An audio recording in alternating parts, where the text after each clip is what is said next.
നരുട്ടോ, എന്താ ഇത്? നീ ആരാ? എവിടുന്ന് അങ്ങോട്ട് വന്ന? അല്ല, നിനക്ക് എങ്ങനെ എന്റെ പേര് അറിഞ്ഞത്?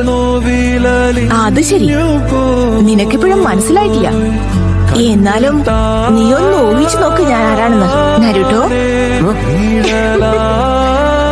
എന്താ നിനക്ക് പിടികിട്ടിയോ? മനസ്സിലായി, നീ നൈറ്റേഴ്സിന്റെ യഥാർത്ഥ രൂപമല്ലേ? ആ മിനാട്ടോ എന്നെ കുറിച്ചൊന്നും പറഞ്ഞിരുന്നില്ലേ? വല്ലാത്ത കഷ്ടം തന്നെ. എന്നാ ശരി, ഞാൻ തന്നെ പറയാം. ഞാൻ നിന്റെ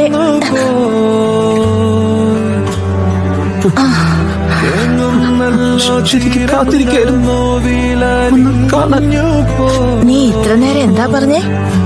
അമ്മയെ നിനക്ക് ഇപ്പഴാ മനസ്സിലായതല്ലേ?